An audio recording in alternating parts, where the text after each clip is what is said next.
The virtual conference Live Talks is the brainchild of Benyaacov-Kurtzman. It was initially developed as an emergency education channel to help professionals and general public manage their emotional and psychological response to the pandemic of 2020 by hosting the world's leading psychologists, researchers, and authors, and providing a platform for nano-live-workshops.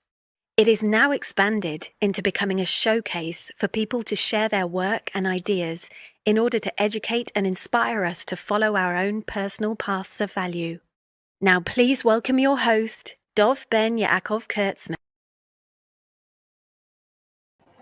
Hello there, and welcome to another live conference, a virtual conference bringing people that I know and I admire from around the world in the world of psychology and emotional regulation and just making connections.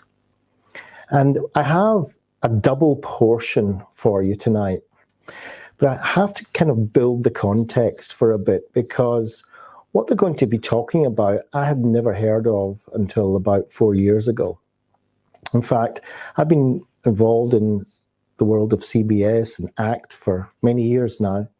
And I was at a conference in a beautiful place in Seville, in Spain, coming up for about 4 years ago now. And when I arrived there, I started to learn that there was this thing called FAP. And when I found out what it was, I said, wow, this is definitely not for me. And I thought, this is just far too kind of way out there and people crying and all sorts of things going on. Anyway, during the conference, I met up and was introduced to Mavis Tsai. And the most peculiar thing happened to me is that we had a kind of an instant connection. And I found that very interesting and started to have a long chat with her. Later on, I met Bob Collenberg. We sat down, and I'd never met him before.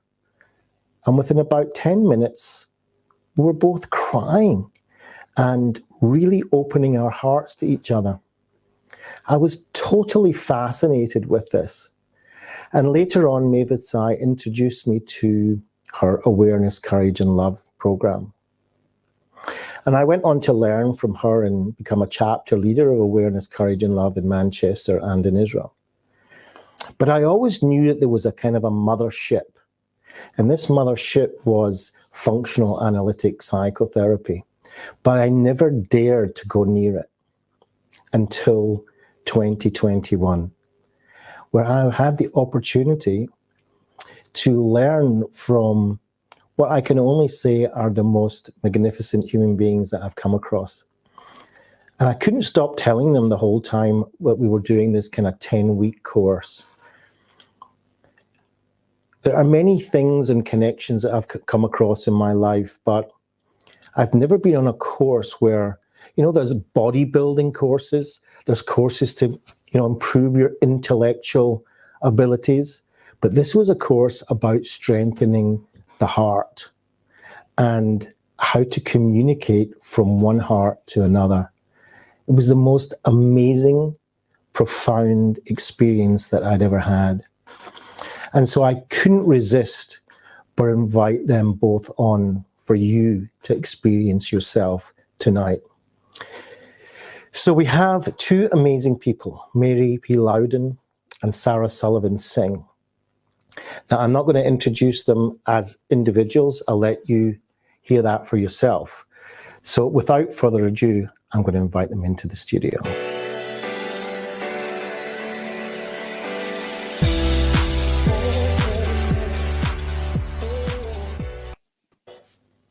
So hello to both of you. And welcome to the virtual conference. It's great to have you both here. It's great to be here, Dov. Thanks so much for including us. Good to see you after a few weeks of not getting to see you. I know, spending so much time over that period of time of 10 weeks, and each week was profound in itself. I was telling Mary before we kind of came on live that it's had such an effect on myself, but also on my practice. And I see the difference in my clients and patients just using a lot of what I learned. And I just wanted to bring it in here so that, other people wouldn't miss out on even a little bit of that experience with you both. I am so curious, as I heard you describing in the show and even before the show, the impact of FAP training on your work. How would you describe, since you're right in the middle of going through this transition and how you work with your clients, how would you describe what's different about it? Because I'm sure you have attended many really transformative trainings, and living inside FAP for I think almost 20 years, I've lost touch with how to describe the difference. How would you describe it? So I'll answer you now, and then we'll kind of, for the people watching, I'll ask you to both kind of get into what FAP really is. But just from an experiential point of view, when I have a client or a patient in the room, I've really always wanted to be there in the moment with them and connect as quickly as possible with them. And I have learned how to do that over the years, and it's really fulfilling for me. I'm just so focused with them. But what this taught me was the real subtleties that you can pick up on in their body movements, in their facial movements, in their size, and be willing to sit there with that with them, not just as an observer, but as a kind of connected partner to them as it's happening. And to be able to ask them, which I'd never, ever done before, what it's like for them to hear from me what I'm talking to them when I'm talking to them. That was new for me. I was always asking them, giving them back what I'm hearing from them, but the other way around, I'd never, ever tried it. And the answers that I got were so profound, from things like, nobody has ever spoken to me like you've just spoken to me in my life before. And I just see their whole being change at that point, that they've experienced something that they'd never experienced before, but then they get the opportunity to tell me that I'd allowed them to have. So that kind of stuff. I also ask them to fill in these SBQ questionnaires at the end of all my sessions now. And I cannot believe how powerful they are to give my client the opportunity to connect with me after the session is over. And I've learned so much. And I tell them this is for them as well. It's not just for me, because it helps them with the kind of a processing. I also understand if they understood what I was saying, but it also allows them to put in writing what they might not have felt comfortable with at the time. And then we can pick it up and move on. And they find it fantastic. For me, it's an insight. I have my client notes on them, and they write in their notes on from their side. The both together is just incredible. Just rocket fuel from that point of view. Mm. Can I ask you both to, first of all, introduce yourself? Tell us about the Seattle Clinic as well, and what is FAP? What is this amazing thing? Where should we begin? Mary, do you want to say a bit about where you come from and the Seattle Clinic? Sure. Let's see what background is relevant here. Back in 2001, I became part of the doctoral program in psychology at the University of Washington, where I signed up for Bob Kohlenberg's behavior change course. And for the first 5 weeks of a 10 weeks trimester, I thought the guy was an idiot. I thought he can never give me a straight answer. I was challenging everything I was reading in the Skinner books that were part of the syllabus. And I just, all these notes in my margins, like, but what about this? But what about that? And then around 5 weeks, there was this big moment of, oh my gosh, there's a whole other way of seeing behavior than the way I had previously been trained to see it. And what I noticed at that moment was how much I didn't know, but I gained this new respect for a radical behavioral lens on topography, on behavior. And then I think it was during the same quarter, I got to meet Bob's wife, Mavis, who came in to give us an experiential piece of work in our graduate course. And that was a life-changing 2 hours. I'd never experienced work like that before. And the impact that she essentially just did a 2-hour FAP workshop, the impact it had on my cohort of graduate students that had been together for 7 months at that point. In 2 hours, we were closer than we had ever been in 7 months of intensive work together. So from that point, I became really, really curious. And long story short, I ended up specializing in FAP and joining their lab and pursuing a clinical career in both working with clients and couples with FAP as one of my main go-to frameworks. ACT is also a main part of my framework, and EFT, emotionally focused couples therapy. And also really heavily involved in offering training in FAP. And the only other strand I'll mention in my trajectory before handing it over to Sarah is that the Seattle clinic wouldn't have happened if it wasn't for FAP, because it was in relationships that were built in a FAP consult team in graduate school later in my training that I came to know the co-founders of the clinic, and we began to dream together what would our ultimate professional home look like if we dare to let ourselves fantasize. And then 7 years later, we grew it. Amazing, isn't it? And I'm fortunate to be a part of the Seattle clinic. So I'll go kind of backwards in time because I'm working in the Seattle clinic now with Mary, and didn't actually encounter FAP until my postdoctoral fellowship. I did my graduate work at UCLA. And even though I wasn't doing FAP or ACT at that point, actually, I feel like that work actually laid the groundwork for wanting to do FAP and ACT, because I worked with a lot of cancer patients. And when people are going through experiences like cancer, the necessity to allow for the whole person's experience to come out and to meet it with your whole self, I think is so central.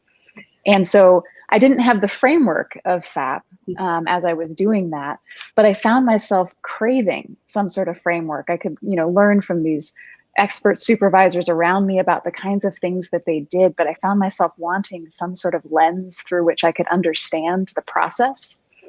And so when I had the great good fortune to meet Mary during my postdoctoral fellowship, that's when I saw here's this thing, FAP, what FAP really is a lens for understanding through behavioral principles, how we can change behavior, including the behavior of the heart.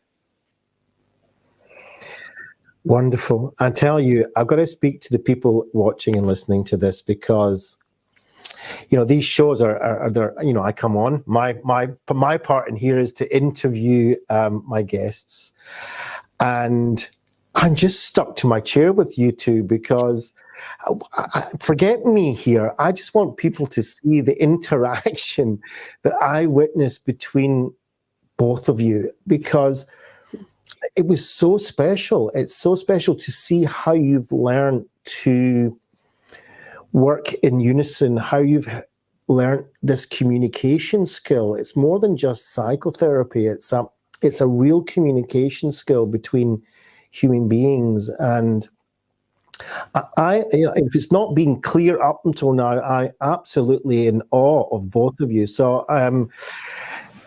but I want to put things in a bit of context, because we are living still in a year, more than a year now, of a pandemic, and we only see what's happening in India at the moment, where it's getting really rough over there. But we've all gone through the experiences, and some of us are still going through the experiences of restrictions and lockdown and fear and distress and so on. So how are you two, and this is what I like to always bring to the people watching, because not everybody watching here is a professional. Some are clients themselves, some are just general public interested. How do you, as professionals, how do you deal with it personally, what's going on at the moment?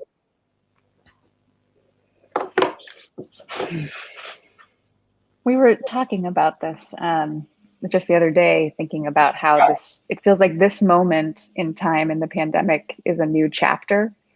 I had the chance to listen to some of the shows that you did early on in the pandemic, Dov. And, it was such a different moment of acclimating to this totally new and alien world. And now it feels like we're arriving at a place where some things may be moving back towards a kind of setting that used to be more familiar, even as many things also remain different. And yet the me who is showing up to this new chapter is a different me than the me before the pandemic. And so I find myself really feeling so many complex emotions. There's hope, and there's also grief for things that have been lost, including a kind of innocence of my former self before all of this change happened.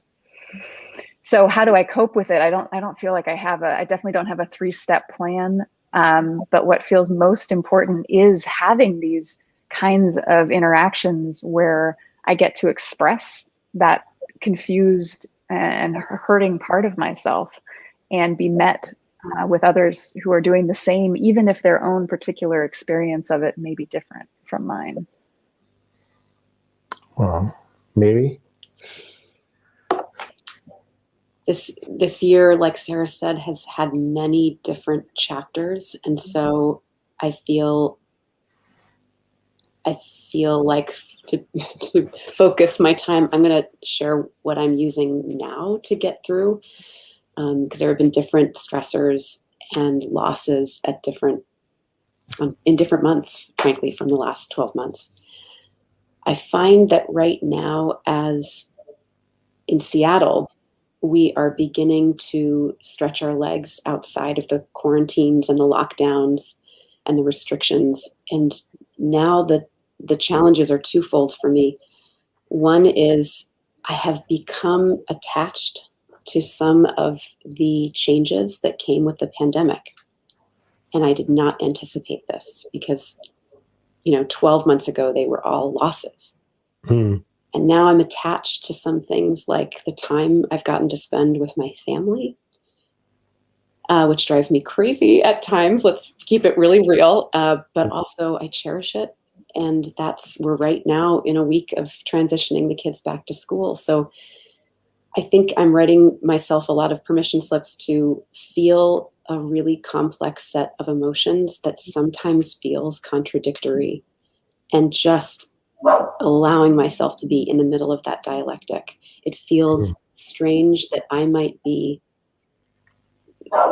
feeling grief that I'm losing the changes that came with the pandemic when I know, thousands of people are dying in different parts of the world right now. So there's a lot of conflict if I hold it as a zero sum, and a lot more spaciousness if I hold it as a dialectic. But the other answer I'll give about coping with the pieces of the pandemic that have really been a loss is finding ways to be very intentional within my relationships has actually made the pandemic a more positive experience than I ever would have imagined.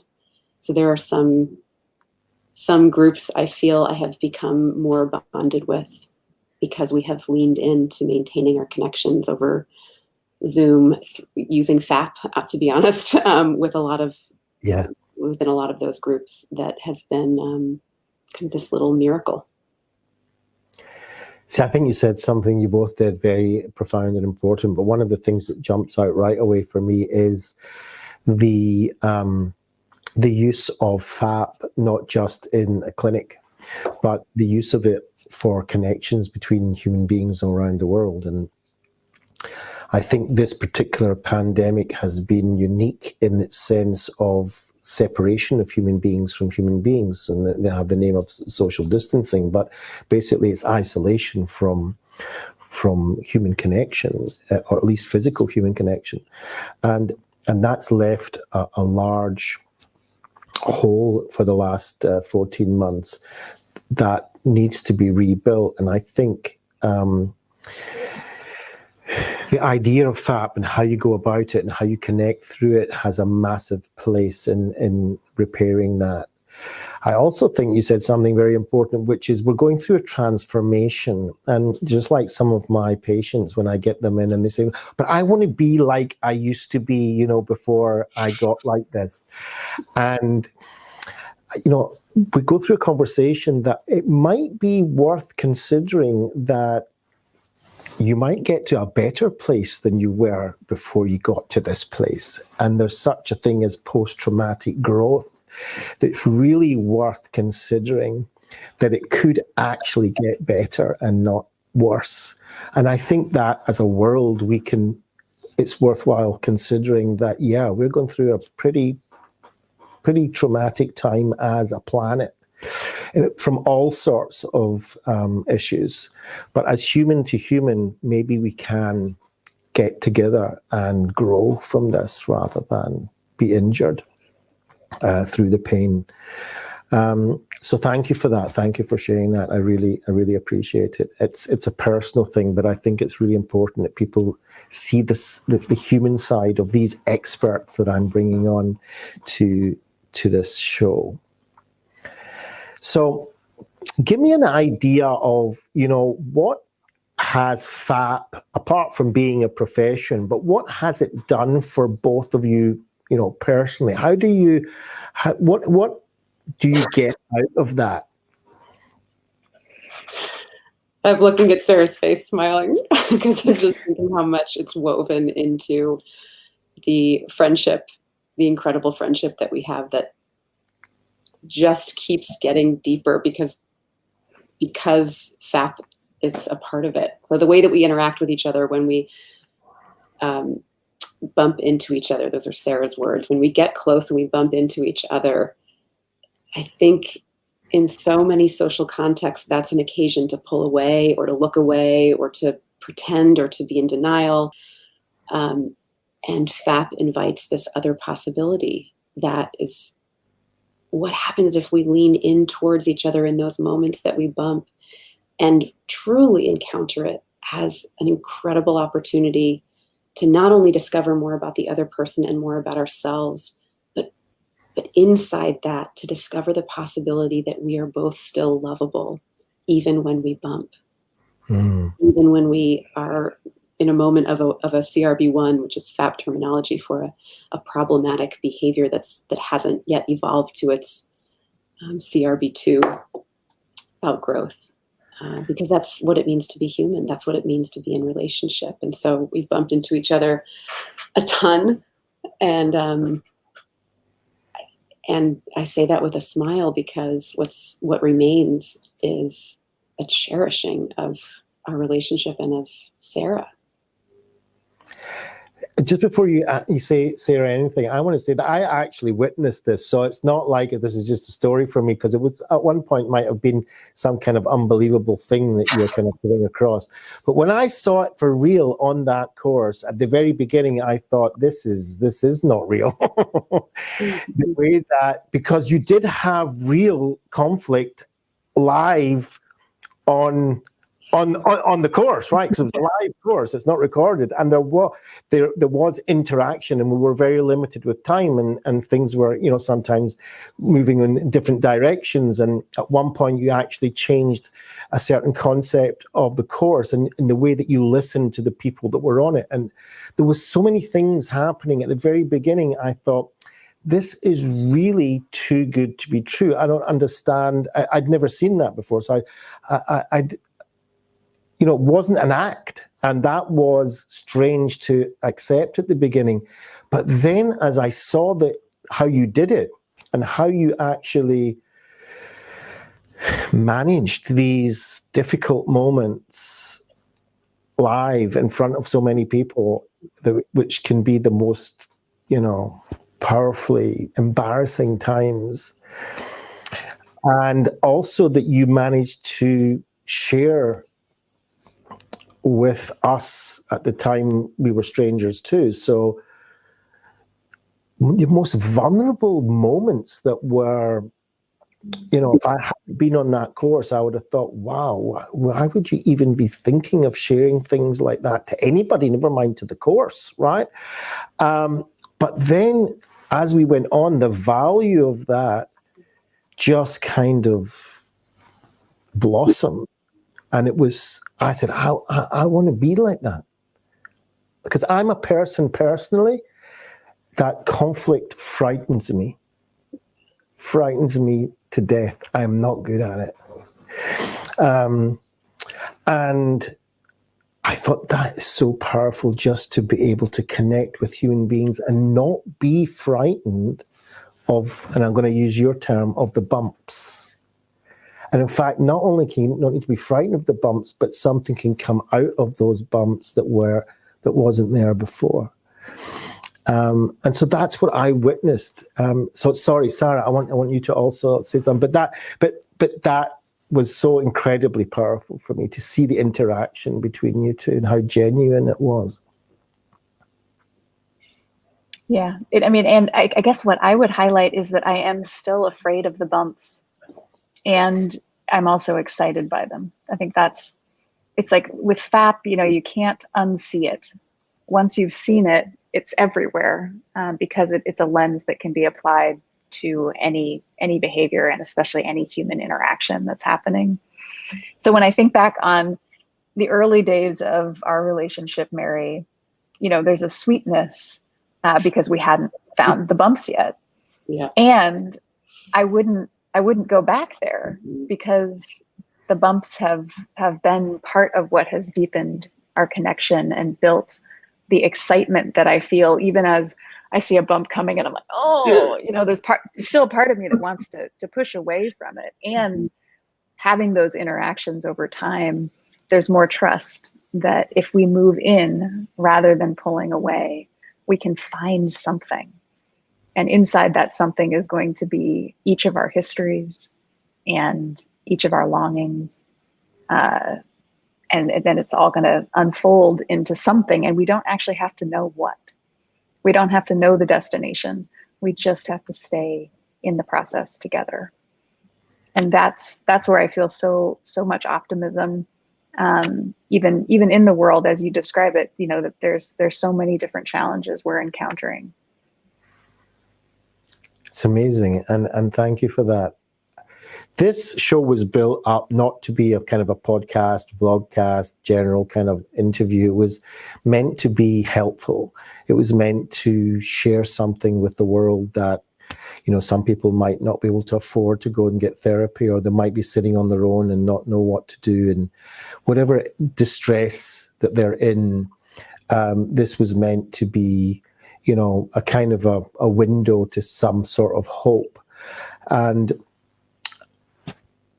is there anything experiential that you two could bring to whoever is listening or watching this, just to give them that kind of sense of connection and hope for whatever, that they can use your wisdom, that your experience and knowledge over the years created the wisdom of both of you to be able to pass on, at least in a little way? We thought about this, Dav, and something struck me just last night that was just outside of my awareness until it struck me. And that is, with FAP, I'm always thinking relationally. I'm always thinking about what is happening between me and the other right here, right now.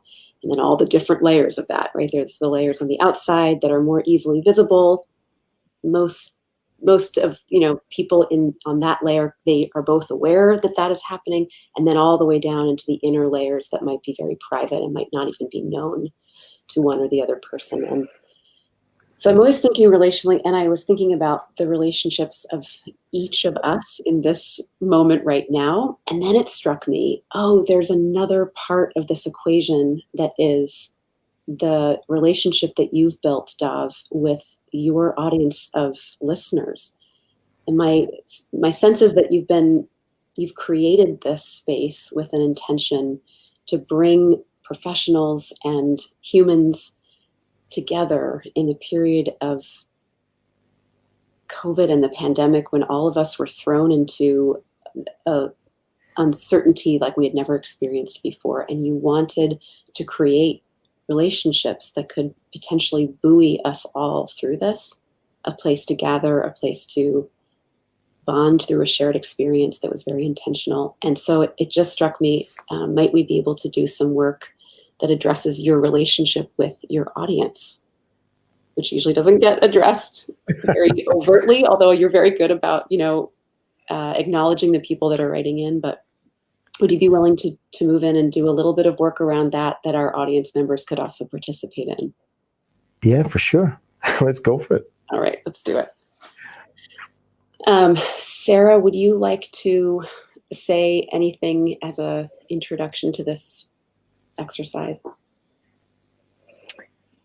I think the thing that stands out to me about it's called the non-dominant hand exercise, and it's part of the FAP canon of exercises that there's no limit to the type of exercises really you could do in FAP, but there are some traditional ones that often show up, and this is one of them.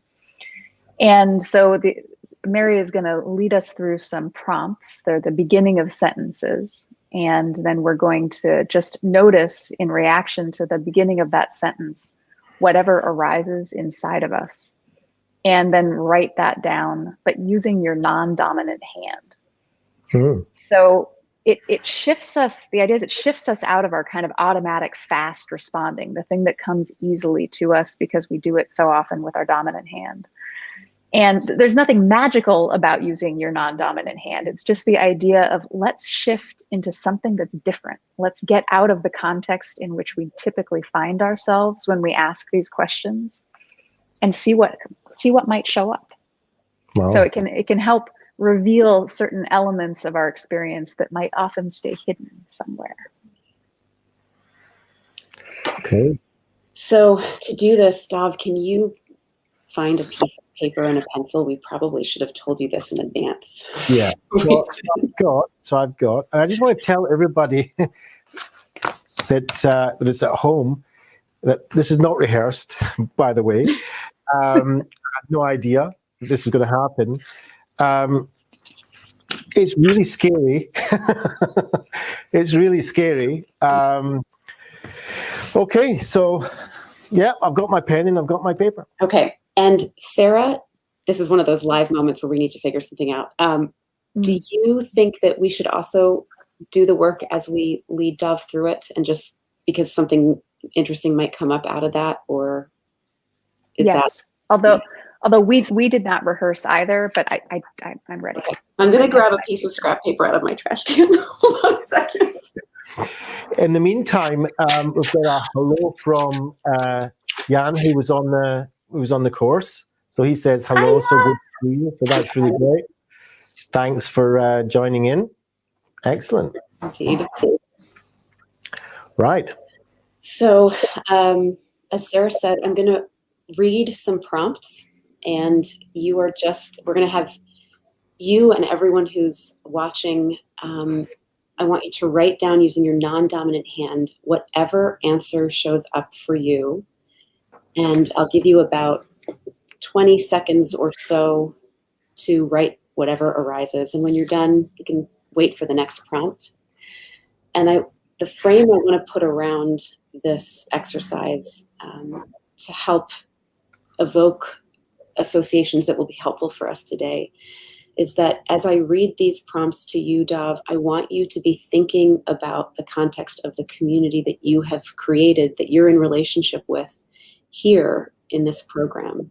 So there are people who probably are regulars and show up every show, and there are people that might tune in later and watch and there are people that are total strangers to you, and I want you to call all of them up into your mind and into your heart as you respond to these questions, so that you almost are making this a response to this space. Okay. And for our folks who are listening at home, if you consider yourself part of this community, I would invite you to do the exact same thing, to respond to these prompts as though you were sharing it with this group or with Dov.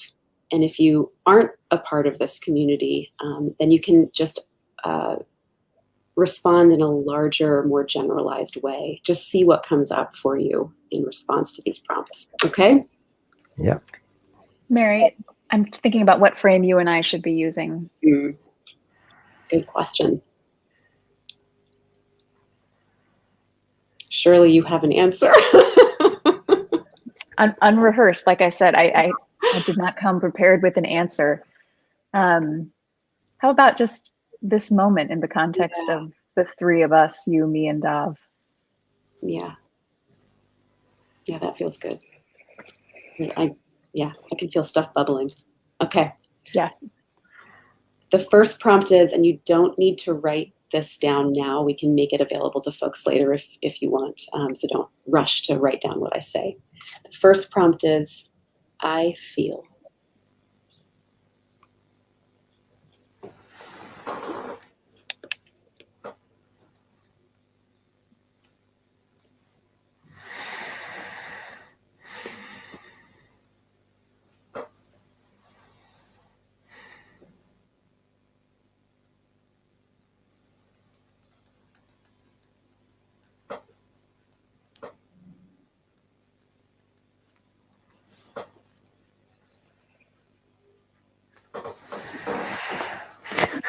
Next prompt is, I need.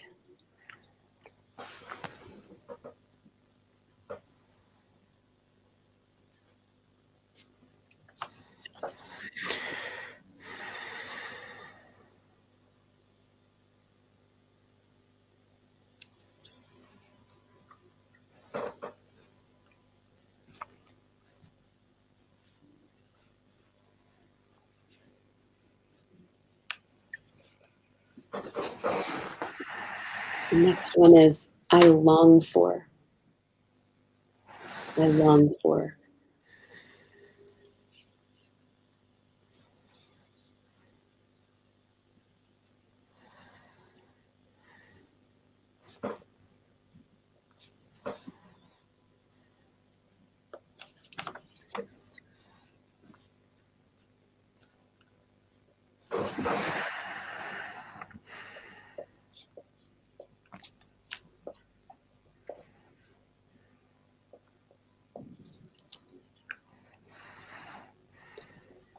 The fourth one is, I'm scared.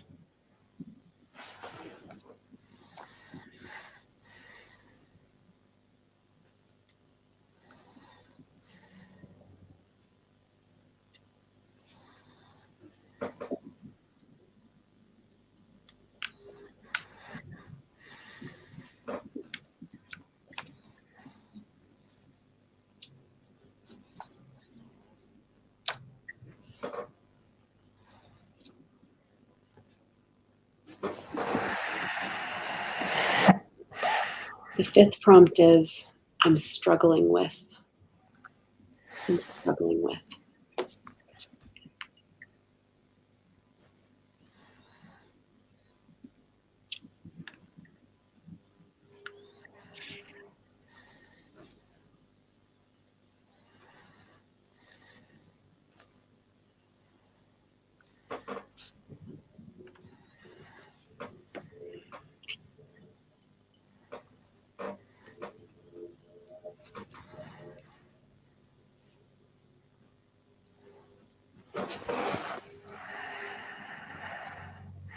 I dream of.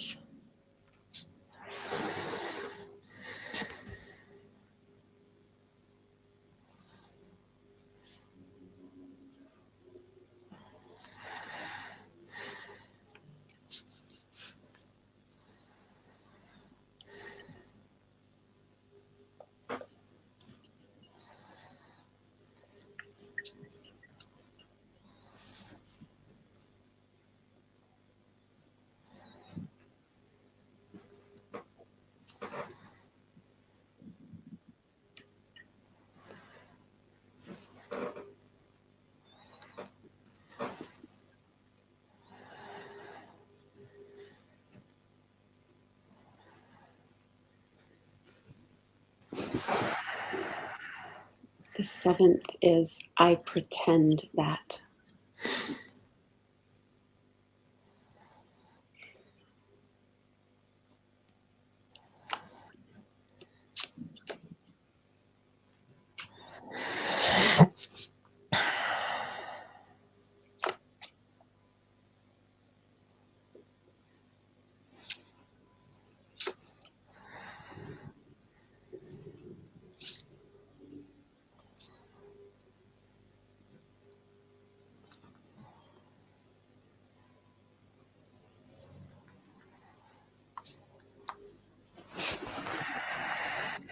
Number 8, it's hard for me to tell you.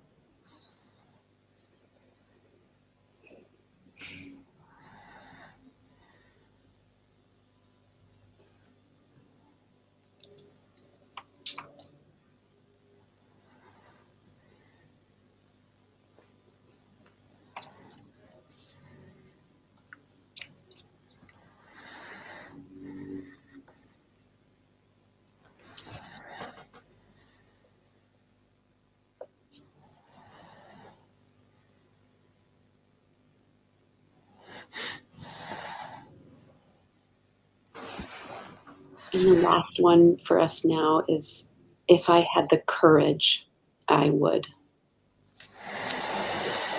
If I had the courage, I would.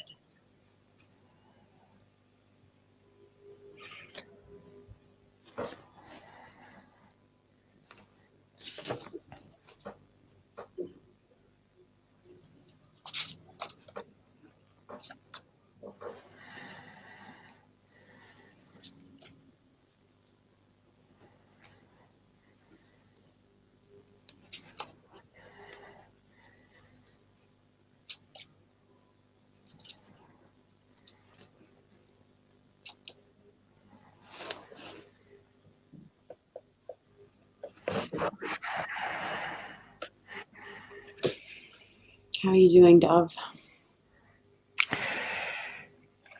I don't know if I'll be able to read my writing. It's the first time I've written with my left hand, I think, since I was like at school. We always try and do things like that. But yeah, I'm all right. I would never have written what I've written here if I hadn't gone through your course, I'll tell you that. But yeah. How are you doing? It's hard. Yeah. Yeah. Go there.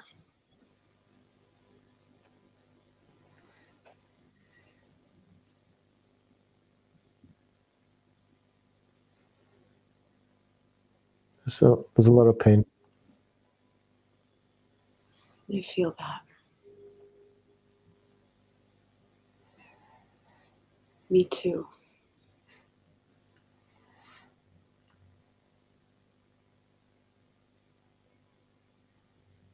And a lot of fear. Yeah. That too. More than I'd like. I have an urge to hide. Me too.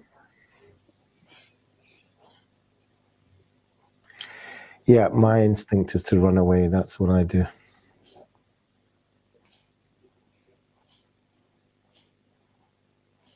Are your hearts pounding? My heart is just kind of so there, so focused. But yeah, my whole body's kind of pounding, not just my heart.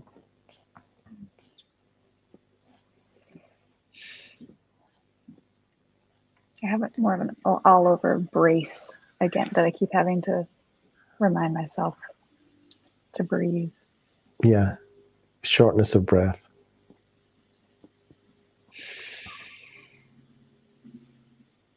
And I also am noticing that in having this conversation, we're doing what I said I longed for. What was to that? Slow down. Slow down.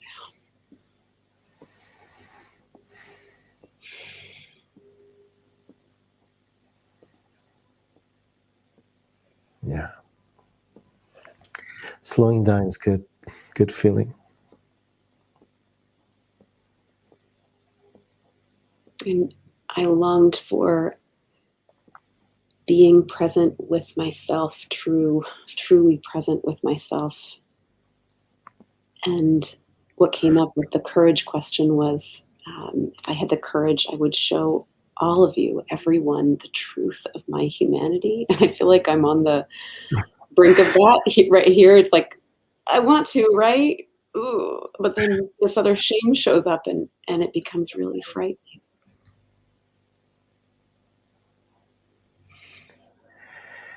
Yeah. It's funny, this fear, internal fear, because external fear I don't have such a problem with. You know, things that are frightening on the outside. Yeah. You know, I've learned to manage that and be okay with that really quite well. Didn't when I was a kid, but now I'm all right with that. But it's the internal fear is still very powerful.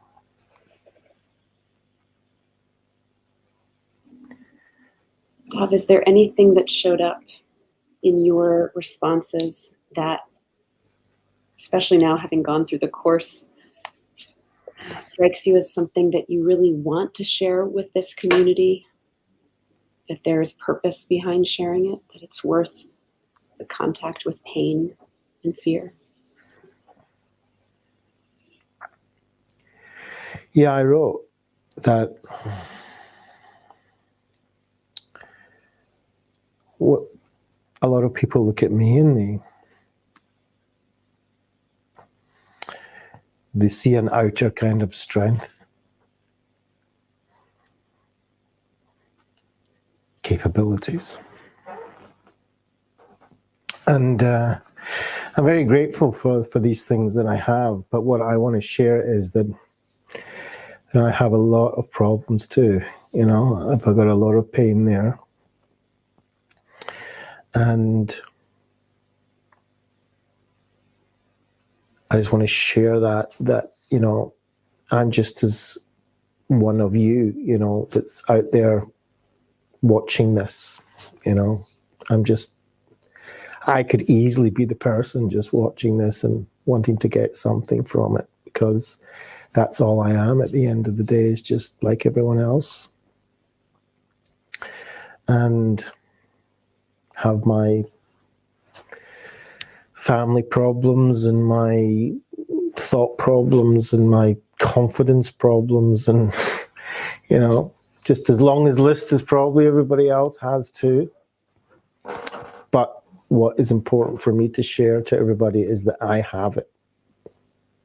I do have a list, you know. Why is that so important? Because I think it's a leveler. I think we need to realize that, you know, even the ones that look like they're really doing all right, when you get into it and under the skin, and when you get under the bonnet, you see, wow, you know, really, you also, you know, it's incredible. You also have that, yeah. And a lot of the time, you know, I think one of them was, what do you pretend at, you know? And one of mine is, I pretend that I'm stronger than I am. And we go through with these masks, you know, and sometimes we need to, for certain times, we have to have that.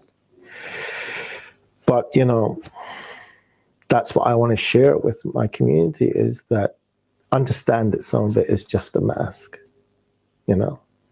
If I take my mask off, then I'm just like you.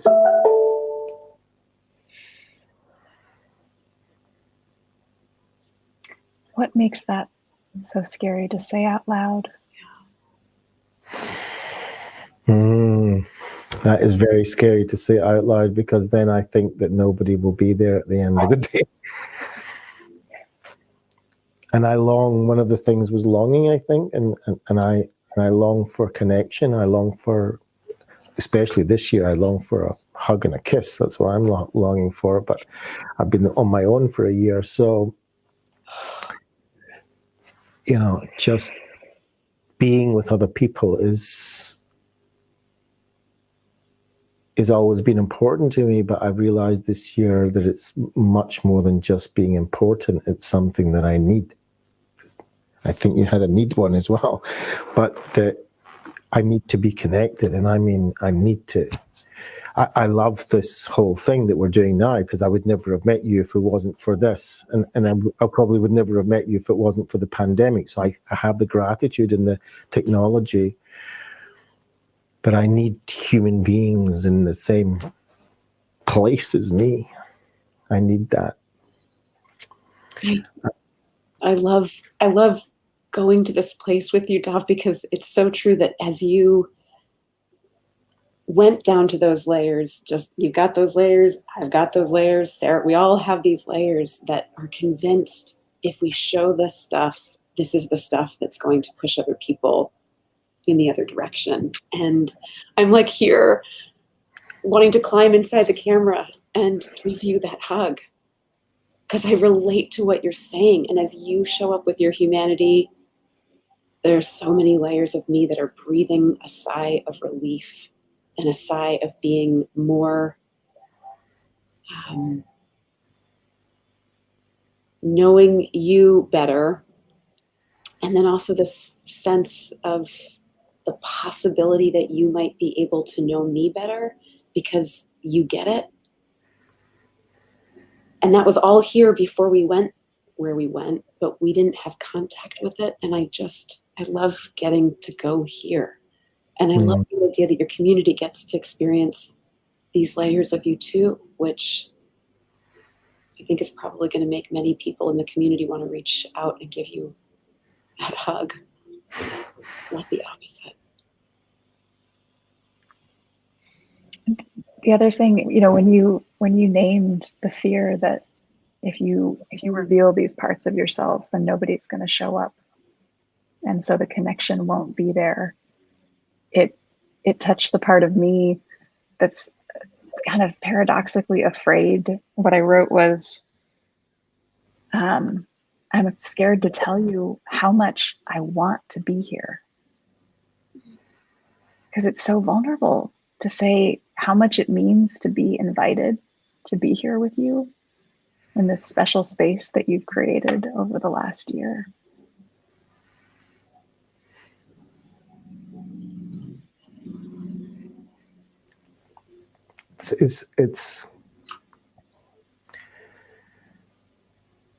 It's really warming when I hear that from both of you, because I have I don't know what it's called, but I have a thing that rejects that kind of stuff,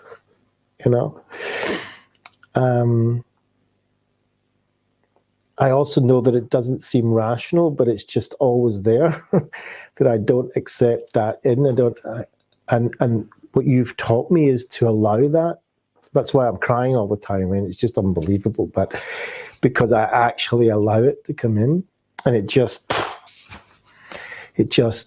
really does things. And so there, I don't know if this sounds a bit strange now, but there's a certain part of me that I actually really enjoy it. I really enjoy this closeness that I'm able to do even publicly with you, This is going in social media. I mean, I don't know who the hell's going to be watching this, right? So it could be, it could be people in my hospital. It can be my managers. It could be anyone, right? And but there's a certain warmth about it that I've been longing for a long time, and it's something that it really. I want to pass that on, because that's just incredible discovery. It's discovery. It's amazing to realize that, the desire to be known in relationship and loved and accepted is, I'm willing to say it's a universal or near universal. And you're speaking to that, Dov. And all of us have our layers of shame that insist we will be more loved if we block access to parts of ourselves. But of course, what that blocks is the possibility of receiving the love that's available. And it continues our experience of not being loved or known. It perpetuates it, right? The solution becomes the problem. And I sort of want to invite, if there is anyone in your world, whether it's virtual world or real world, who does end up watching this hour and they have reactions to what you've shared, Dov, and how you've been so courageous in opening up and letting people into those layers for a moment, I want to encourage them to reach out to you, email you, send you a message, let Dov know what it meant to be let in so that he actually gets the feedback. Thank you for that. And thank you both for just being here and spending your time and sharing yourselves. It's not just your knowledge, but yourselves with me on this. It is important to me, and you've allowed that to continue even one more time. And that's really, really special for me. So, Mary Loudon and Sarah Sullivan-Singh, thank you very, very much for being part of the virtual conference. I appreciate it. Thank you so much, Dov. Thank you. See you for now. Disclaimer, this show is not therapy, nor a replacement for therapy. Should you wish to inquire about therapy, counseling, life, or executive coaching, please contact Dov Benyaacov-Kurtzman at factcpfa@gmail.com, factcpfa@gmail.com. Dov Benyaacov-Kurtzman is a highly experienced psychotherapist, executive business coach, and author of the book, Mind Over Terror, 3 weeks, 2 cities, 1 mission. With over 10,000 hours of experience and academic degrees in government, law, clinical social work, and a postgraduate diploma in psychiatry with distinction, Dov has the background to help you. He's also available for public speaking and corporate training.